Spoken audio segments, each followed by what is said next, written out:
ಎತ್ತರ ಹಿಮಾಲಯ ಪರ್ವತ, ದಕ್ಷಿಣದಲ್ಲಿ ವಿಶಾಲ ಸಾಗರ, ಮಧ್ಯದಲ್ಲಿ ದಕ್ಕನ್ನು ಪ್ರಸ್ಥಭೂಮಿ, ಅದರ ಮೇಲೆ ನದಿ ಬಯಲು ಪ್ರದೇಶ, ಪಕ್ಕದಲ್ಲಿ ಥಾರ್ ಮರುಭೂಮಿ. ಈ ಎಲ್ಲ ಭೌಗೋಳಿಕ ಲಕ್ಷಣಗಳನ್ನು ಒಳಗೊಂಡ ಭಾರತ ನಮ್ಮ ದೇಶ, ನಮ್ಮ ಹೆಮ್ಮೆ. ಮಾತೆ ಮತ್ತು ಮಾತೃಭೂಮಿಯನ್ನು ಸ್ಮರಿಸುತ್ತಾ ದೇಶದ ಎಲ್ಲಾ ಬಾಂಧವರಿಗೂ ಕೂಡ ಶ್ರೀ ಲಕ್ಷ್ಮೀ ಶ್ರೀ ದುರ್ಗಾದೇವಿ ದೇವಸ್ಥಾನ ಟ್ರಸ್ಟ್ ಕಮಿಟಿ ವತಿಯಿಂದ 76ನೇ ಗಣರಾಜ್ಯೋತ್ಸವದ ಹಾರ್ದಿಕ ಶುಭಾಶಯಗಳು.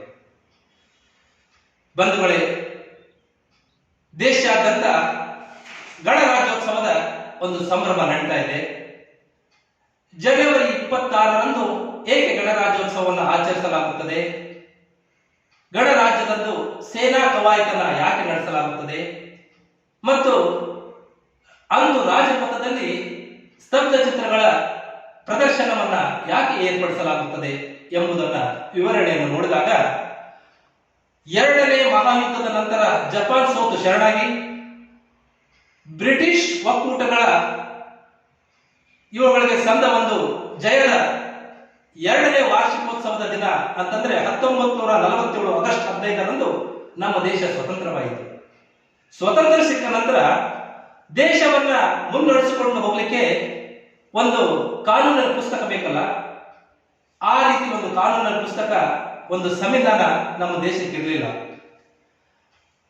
ಬ್ರಿಟಿಷರು ನಮ್ಮ ದೇಶವನ್ನ ಏನು ಆಳಲಿಕ್ಕೆ ವಸಾಹತುಶಾಹಿ ಕಾನೂನು ಪುಸ್ತಕ, ರೋಲ್ ಬುಕ್ ಅಂತ ಏನಿತ್ತಲ್ಲ, ಇಂಡಿಯಾ ಆಕ್ಟ್ 1935, ಇದೇ ಪುಸ್ತಕವನ್ನ ಅಲ್ಪ ಸ್ವಲ್ಪ ತಿದ್ದುಪಡಿ ಮಾಡಿಕೊಂಡು ನಮ್ಮ ದೇಶದ ಸರ್ಕಾರವನ್ನ ನಡೆಸಿಕೊಂಡು ಹೋಗಲಾಗ್ತಾ ಇತ್ತು. ಆದ್ರೆ ನಮ್ಮ ದೇಶಕ್ಕೆ ಪ್ರಜಾಪ್ರಭುತ್ವವಾದಂತಹ ಒಂದು ಆಡಳಿತವನ್ನ ನೀಡುವಂತಹ ಅಂಶಗಳು ಆ ಪುಸ್ತಕದಲ್ಲಿ ಇರಲಿಲ್ಲ. ಆ ಕಾರಣ ನಮ್ಮ ದೇಶಕ್ಕೆ ಸಂವಿಧಾನ ರಚನೆ ಅನಿವಾರ್ಯವಾಗಿ ಹೋಯಿತು. ಸಂವಿಧಾನ ರಚಿಸುವ ಕೆಲಸ ಅಷ್ಟೇನು ಸಣ್ಣ ಕೆಲಸ ಅಲ್ಲ. ಈ ಒಂದು ಸಂವಿಧಾನ ರಚನೆ ಆಗ್ಬೇಕಾದ್ರೆ ಇಡೀ ದೇಶಾದ್ಯಂತ ಈ ಒಂದು ಸಮಿತಿಗೆ ಸದಸ್ಯರನ್ನ ಆಯ್ಕೆ ಮಾಡಲಾಯಿತು. ಈ ಒಂದು ಸಮಿತಿಯಲ್ಲಿ 389 ಜನಗಳನ್ನೊಳಗೊಂಡ ಒಂದು ಸಮಿತಿ ರಚನೆಯಾಯಿತು. ಅದೇ ರೀತಿ ಡಾಕ್ಟರ್ BR ಅಂಬೇಡ್ಕರ್ ಅವರ ಅಧ್ಯಕ್ಷತೆಯಲ್ಲಿ 6 ಜನರ ಒಂದು ಕರಡಿ ಸಮಿತಿ ಕೂಡ ರಚನೆಯಾಯಿತು. ಡಾಕ್ಟರ್ ಬಾಬು ರಾಜೇಂದ್ರ ಪ್ರಸಾದ್ ಮತ್ತು ಡಾಕ್ಟರ್ BR ಅಂಬೇಡ್ಕರ್ ಅವರ ಒಂದು ನೇತೃತ್ವದಲ್ಲಿ ಸಂವಿಧಾನ ರಚಿಸುವ ಒಂದು ಕೆಲಸ ನಡೆಯಿತು. ಈ ಒಂದು ಸಂವಿಧಾನ ರಚಿಸಬೇಕಾದ್ರೆ ಇಡೀ ಜಗತ್ತಿನ ಬೇರೆ ಬೇರೆ ದೇಶಗಳ ಒಂದು ಸಂವಿಧಾನದ ಅಧ್ಯಯನ ಕೆಲಸ ನಡೆಯಿತು. ಬೇರೆ ಬೇರೆ ಸಂವಿಧಾನಗಳಲ್ಲಿ ನಮ್ಮ ದೇಶದ ಸಂವಿಧಾನಕ್ಕೆ ಬೇಕಾಗುವಂತಹ ಕೆಲವೊಂದು ಅಂಶಗಳನ್ನ ಸೇರ್ಪಡಿಸಿ ಮತ್ತು ನಮ್ಮ ದೇಶಕ್ಕೆ ಅವಶ್ಯಕವಾದ ಕೆಲವೊಂದು ವಿಧೇಯಕಗಳನ್ನ ಅಳವಡಿಸಿ ಸಂವಿಧಾನ ಒಂದು ರಚನೆ ನಡೀತಾ ಇತ್ತು. ಪ್ರಜಾಪ್ರಭುತ್ವ ನೀತಿಯನ್ನ ಅಮೆರಿಕ ದೇಶದ ಸಂವಿಧಾನದಿಂದ ನಮ್ಮ ಸಂವಿಧಾನಕ್ಕೆ ಅಳವಡಿಸಿಕೊಳ್ಳಲಾಯಿತು. ಹೀಗೆ ಸತತ 2 ವರ್ಷ 11 ತಿಂಗಳು 18 ದಿನಗಳ ನಿರಂತರ ಪ್ರಯತ್ನದಿಂದ ಸಂವಿಧಾನ ರಚನೆಯಾಗಿ 1949 ನವೆಂಬರ್ 26ರಂದು ಶಾಸಕಾಂಗ ಸಭೆಯಲ್ಲಿ ಅಂಗೀಕಾರವಾಯಿತು.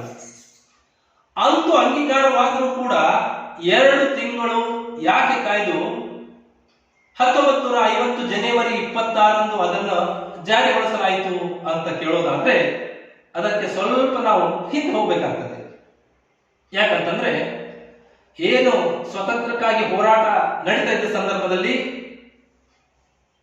1929 ಡಿಸೆಂಬರ್ 19ರಂದು ಅಖಂಡ ಭಾರತವಾಗಿದ್ದ ಸಂದರ್ಭದಲ್ಲಿ ಈಗಿನ ಪಾಕಿಸ್ತಾನದ ಲಾಹೋರ್ನ ರಾವಿ ನದಿಯ ದಡತೀರದಲ್ಲಿ ಪಂಡಿತ್ ಜವಾಹರ್ಲಾಲ್ ನೆಹರು ಅವರ ಅಧ್ಯಕ್ಷತೆಯಲ್ಲಿ ಅಧಿವೇಶನ ನಡೆದ ಒಂದು ಸಂದರ್ಭದಲ್ಲಿ 1930 ಜನವರಿ 26 ಸ್ವತಂತ್ರ ದಿನವೆಂದು ಘೋಷಿಸಿ ಒಂದು ನಿರ್ಣಯವನ್ನು ಕೈಗೊಳ್ಳಲಾಗಿತ್ತು. ನಿರ್ಣಯವನ್ನು ಕೈಗೊಂಡ ಪ್ರಕಾರ ಎಂದು ನಮ್ಮ ದೇಶಕ್ಕೆ ಸ್ವತಂತ್ರ ಸಿಗುವವರೆಗೂ ಕೂಡ ಜನವರಿ 26ರನ್ನ ಸ್ವತಂತ್ರ ದಿನವೆಂದು ಘೋಷಿಸಿ ಪ್ರತಿ ವರ್ಷ ಧ್ವಜಾರೋಹಣ ಮಾಡಲಾಗ್ತಾ ಇತ್ತು. ಸಂವಿಧಾನ ರಚನೆಯಾದ ನಂತರವೂ ಕೂಡ ಆ ಒಂದು 1929ರ ನಿರ್ಣಯದ ಪ್ರಕಾರ ಜನವರಿ 26ರಂದೇ ಈ ಒಂದು ಸಂವಿಧಾನವನ್ನ ಜಾರಿಗೊಳಿಸಬೇಕಂತ ಹೇಳಿ ಕಾಯ್ದು 1950 ಜನವರಿ 26 ದೇಶ ಗಣರಾಜ್ಯವಾಯಿತು. ದೇಶದ ಎಲ್ಲಾ ಜನತೆಗೆ ಒಂದು ಸಂವಿಧಾನದ ಸ್ವತಂತ್ರ ಹಕ್ಕು ಸಿಕ್ತು. ಪ್ರಜಾಪ್ರಭುತ್ವ ಒಂದು ಯೋಜನೆ ಜಾರಿಯಾಯಿತು. ಅದೇ ರೀತಿ ಸಂವಿಧಾನವೇನೇನು ಜಾರಿಯಾಯಿತು. ಸಂವಿಧಾನ ಜಾರಿಯಾದ ನಂತರ ಗಣರಾಜ್ಯೋತ್ಸವ ಪ್ರತಿ ವರ್ಷ ಆಚರಣೆ ಆಗ್ತಾ ಇದೆ. ಈ ಒಂದು ಗಣರಾಜ್ಯದಲ್ಲಿ ಸೇನೆಯ ಒಂದು ಕವಾಯತನ್ನ ನಡೆಸಲಾಗ್ತಾ ಇದೆ.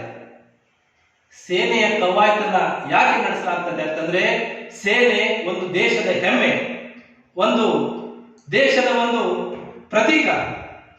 ಈ ಒಂದು ಸೇನೆ ಒಂದು ಶಿಸ್ತಿನಿಂದ ಕವಾಯತನ್ನ ಮಾಡುವುದನ್ನ ನೋಡಿದ್ರೆ ಯಾವ ಒಬ್ಬ ಭಾರತೀಯನ ಎದೆ ಯುಬ್ಬಿ ಮೈ ರೋಮಾಂಚನವಂತೂ ಆಗಲೇಬೇಕು. ಅದೇ ರೀತಿ ಹಿಂದೆ ರಾಜ ಮಹಾರಾಜರು ಕೂಡ ದಿಗ್ವಿಜಯವನ್ನು ಸಾಧಿಸಿ ರಾಜಧಾನಿಗೆ ಮರಳುವಾಗ ಈ ರೀತಿ ಅವರ ಸೇನಾಧಿಪತಿಗಳು ಸೈನಿಕರು ಕವಾಯತನ್ನ ನಡೆಸ್ತಾ ರಾಜಧಾನಿಯನ್ನ ಪ್ರವೇಶಿಸ್ತಾ ಇದ್ರು. ಆಗ ಆ ರಾಜ್ಯದ ಜನತೆ ಅವರ ಮೇಲೆ ಪುಷ್ಪವೃಷ್ಟಿಯನ್ನ ಮಾಡಿ ಅವರನ್ನ ಹಾರ್ದಿಕವಾಗಿ ಸ್ವಾಗತಿಸ್ತಾ ಇದ್ರು. ಅದೇ ರೀತಿ ಮೆಸೊಪೊಟೇಮಿಯ ಪಟ್ಟಣದಲ್ಲಿ ಕೂಡ ಈ ರೀತಿ ಕವಾಯತುಗಳನ್ನ ನಡೆಸ್ತಾ ಇದ್ದರೆ ಅಲ್ಲಿನ ಜನತೆ ಅವರ ಸ್ವಾಗತಕ್ಕಾಗಿ ಇಡೀ ಪಟ್ಟಣವೇ ಸಂಭ್ರಮದಿಂದ ಅವರ ಸ್ವಾಗತಕ್ಕಾಗಿ ನಿಲ್ತಾ ಇತ್ತು.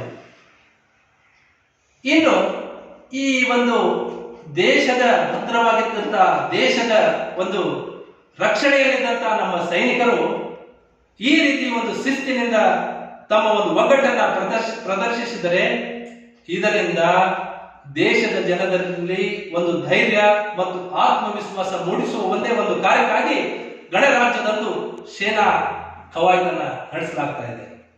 ಅದೇ ರೀತಿ ಆ ದಿವಸ ಒಂದು ಸ್ತಬ್ಧ ಚಿತ್ರಗಳ ಪ್ರದರ್ಶನ ಕೂಡ ಇರ್ತದೆ. ಸ್ತಬ್ಧ ಚಿತ್ರಗಳ ಪ್ರದರ್ಶನಕ್ಕೂ ಕೂಡ ಒಂದು ಕಾರಣ ಏನಂತಂದ್ರೆ, ಸ್ವತಂತ್ರ ದಿನಗಳಲ್ಲಿ ಭಾರತ 106 ಜಾತಿ, 16 ಭಾಷೆ, ಹಲವಾರು ಧರ್ಮದ ಜನರನ್ನು ಒಳಗೊಂಡು ಪ್ರಾಂತ್ಯ, ಸಂಸ್ಥಾನ, ರಾಜ್ಯಗಳಾಗಿ ಒಳಗೊಂಡಿತ್ತು.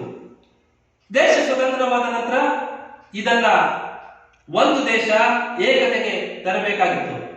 ಅದಕ್ಕಾಗಿ ಈ ಒಂದು ಏಕತೆಯಿಂದ ಒಗ್ಗೂಡಿಸುವ ಕಾರಣದಿಂದ ಈ ಒಂದು ಎಲ್ಲ ರಾಜ್ಯ ಮತ್ತು ಎಲ್ಲ ಕೇಂದ್ರಾಡಳಿತ ಪ್ರದೇಶಗಳ ಸ್ತಬ್ಧ ಚಿತ್ರಗಳು ಗಣರಾಜ್ಯದಂದು ಅವಕಾಶವನ್ನು ಪಡೆದವು. ಆ ದಿನ ತಮ್ಮ ರಾಜ್ಯದ, ತಮ್ಮ ನಾಡಿನ ಒಂದು ಜಾನಪದ ಕಲೆ, ಸಂಸ್ಕೃತಿ, ಶಿಲ್ಪ, ಸಮೃದ್ಧಿಯ ಬಗ್ಗೆ ಒಂದು ತಮ್ಮ ಒಂದು ಹೆಮ್ಮೆಯನ್ನ ಅನಾವರಣಗೊಳಿಸಲಿಕ್ಕೆ ಗಣರಾಜ್ಯೋತ್ಸವ ಭವ್ಯ ವೇದಿಕೆಯಾಯಿತು. ಇನ್ನು ಈ ಗಣರಾಜ್ಯ ಏನು ಸಂವಿಧಾನ ರಚನೆಯಾಗಿ ಏನು ನಮ್ಮ ಗಣರಾಜ್ಯ ದಿನವನ್ನು ಘೋಷಣೆ ಆಗೋದಕ್ಕಿಂತ ಮುಂಚೆ 3 ಕೆಲಸಗಳಾಗ್ತವೆ.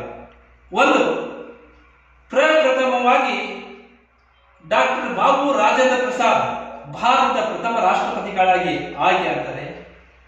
ಅದೇ ದಿನ ಬಂಕಿಂ ಚಂದ್ರ ಚಟರ್ಜಿ ಅವರು ಬರೆದ ವಂದೇ ಮಾತರಂ ಗೀತೆ ರಾಷ್ಟ್ರಗೀತೆಯನ್ನಾಗಿ ಆನಂದ ಮಠದಿಂದ ಆಯ್ಕೆ ಮಾಡಿಕೊಳ್ಳಲಾಗ್ತದೆ. ಇನ್ನು ರಾಷ್ಟ್ರಕವಿ ರವೀಂದ್ರನಾಥ್ ಠಾಗೂರ್ ಅವರು ಬರೆದಂಥ ಜನ ಗಣ ಮನ ಗೀತೆಯನ್ನ ರಾಷ್ಟ್ರಗೀತೆಯನ್ನಾಗಿ ಸಂವಿಧಾನಕ್ಕೆ ಅಳವಡಿಸಲಾಗುತ್ತದೆ. ಮತ್ತು ಗಣರಾಜ್ಯ ದಿನದಂದು ದೇಶಾದ್ಯಂತ ಆಯಾ ವಿವಿಧ ಕ್ಷೇತ್ರಗಳಲ್ಲಿ ಒಂದು ಅಮೋಘ ಸಾಧನೆಯನ್ನ ಗೈದಂತಹ ಸಾಧಕರಿಗೆ ಭಾರತ ರತ್ನ, ಪದ್ಮವಿಭೂಷಣ, ಪದ್ಮಭೂಷಣ, ಪದ್ಮಶ್ರೀ, ಅಶೋಕ ಚಕ್ರ, ಕೀರ್ತಿ ಚಕ್ರದಂತಹ ಪ್ರಶಸ್ತಿಗಳನ್ನು ನೀಡಿ ಅವರನ್ನು ಗೌರವಿಸಲಾಗುತ್ತದೆ. ಅದಕ್ಕಾಗಿ ನನ್ನ ದೇಶ ಬಾಂಧವರೇ, ನಮ್ಮ ರಾಷ್ಟ್ರವನ್ನು, ನಮ್ಮ ರಾಷ್ಟ್ರ ಧ್ವಜವನ್ನು, ರಾಷ್ಟ್ರಗೀತೆಯನ್ನು ಗೌರವಿಸಿ ಅಂತ ಹೇಳ್ತಾ, ಶ್ರೀ ಲಕ್ಷ್ಮೀ ಶ್ರೀ ದುರ್ಗಾದೇವಿ ದೇವಸ್ಥಾನ ಟ್ರಸ್ಟ್ ಕಮಿಟಿಯು ರಾಷ್ಟ್ರೀಯ ಹಬ್ಬಗಳು ಮತ್ತು ನಾಡ ಹಬ್ಬಗಳಲ್ಲಿ ನಿರಂತರವಾಗಿ ಕಾರ್ಯಪ್ರವೃತ್ತವಾಗಿರುತ್ತದೆ ಅಂತ ಹೇಳಿ ಮತ್ತೊಮ್ಮೆ ಎಲ್ಲರಿಗೂ 76ನೇ ಗಣರಾಜ್ಯೋತ್ಸವದ ಹಾರ್ದಿಕ ಶುಭಾಶಯಗಳನ್ನ ತಿಳಿಸ್ತೇನೆ. ಜೈ ಮಾತೃಭೂಮಿ.